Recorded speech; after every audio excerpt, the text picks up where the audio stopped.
आकाशवाणी भोपाल से प्रस्तुत हैं प्रादेशिक समाचार।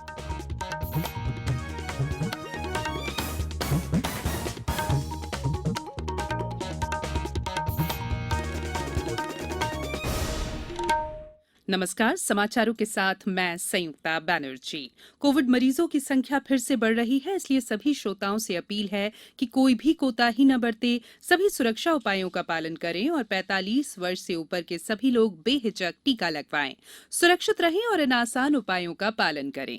मास्क पहनें, 2 गज दूरी है जरूरी, सुरक्षित दूरी बनाए रखें, हाथ और मुंह साफ रखें। अब समाचार विस्तार से। मुख्यमंत्री शिवराज सिंह चौहान ने आज भोपाल के मिंटो हॉल से प्रदेश के 1891 सूक्ष्म लघु और मध्यम उद्यमों का वर्चुअल शुभारंभ किया।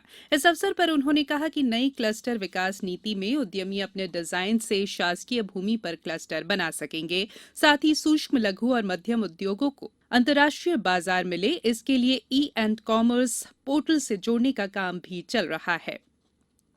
मुख्यमंत्री ने कहा कि हमारा लक्ष्य हर महीने 1 लाख और साल भर में 12 लाख रोजगार सृजित करना है। इस कार्यक्रम का प्रसारण सतना, मुरैना, गुना, टीकमगढ़ सहित विभिन्न जिलों में भी किया गया।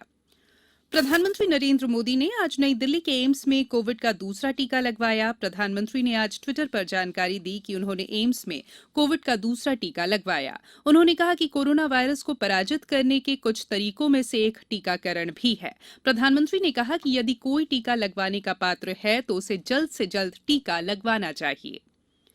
प्रदेश में सभी सरकारी कार्यालय अगले 3 महीने तक 5 दिन सोमवार से शुक्रवार तक काम करेंगे। ये निर्णय मुख्यमंत्री शिवराज सिंह चौहान की अध्यक्षता में बढ़ते कोरोना संक्रमण के मद्देनजर उच्च स्तरीय बैठक में लिया गया।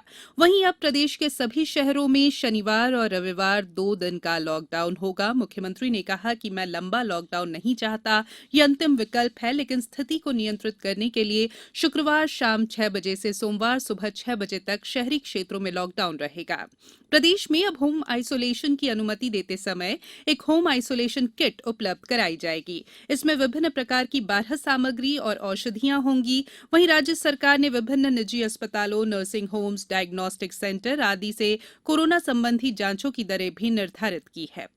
प्रदेश कोरोना को लेकर स्वास्थ्य सुविधाओं के बारे में विस्तार से जानकारी दे रही हैं हमारी संवाददाता। कोविड मरीजों के लिए उपलब्ध बिस्तरों की संख्या को 24,000 से बढ़ाकर 36,000 किया गया है। वहीं कोविड मरीजों के निशुल्क इलाज के लिए उपलब्ध बिस्तरों की संख्या को बढ़ाकर 15,000 किया गया है। प्रदेश में 720 फीवर क्लिनिक संचालित किए जाएंगे। प्रतिदिन 40,000 संदिग्ध मरीजों की निशुल्क कोविड टेस्टिंग की जाएगी। भोपाल में एलएन अस्पताल को कोविड अस्पताल घोषित कर उसे कोविड मरीजों के निशुल्क इलाज के लिए रखा गया है। वहीं भोपाल में ही पीपल्स अस्पताल में कोविड मरीजों के निशुल्क इलाज के लिए 300 बिस्तर आरक्षित किए गए हैं। आम जनता की सुविधा के लिए सरकार ने निजी अस्पतालों और जांच केंद्रों पर विभिन्न प्रकार की जांचों की अधिकतम दरें तय की हैं, जिसमें आरटीपीसीआर के 700 रुपए, रैपिड एंटीजन टेस्ट के लिए 300 रुपए है। यदि घर से सैंपल लेना हो तो उसके लिए सभी श्रेणियों में 200 रुपए अतिरिक्त शुल्क लिया जा सकेगा। पूजा पी वर्धन, आकाशवाणी समाचार, भोपाल।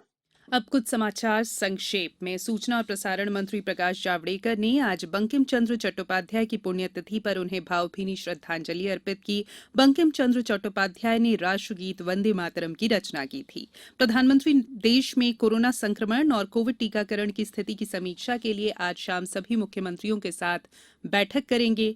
देश में अब तक 9 करोड़ से अधिक कोविड टीके लगाए जा चुके हैं। पिछले 24 घंटों में लगभग 30 लाख टीके लगाए गए। सतना जिले के चित्रकूट में 11 और 12 अप्रैल को लगने वाला अमावस्या मेला रद्द कर दिया गया है। बालाघाट कलेक्टर ने नागरिकों से अपील की है कि कोरोना के मरीजों की बढ़ती संख्या को देखते हुए घरों से कम बाहर निकले। जबलपुर में कोरोना प्रोटोकॉल का उल्लंघन करने वाले 32 लोगों को अस्थायी जेल भेजा गया और होशंगाबाद में कोरोना संक्रमण के मद्देनजर व्यापारियों ने स्वतः बाजार बंद करने का निर्णय लिया है।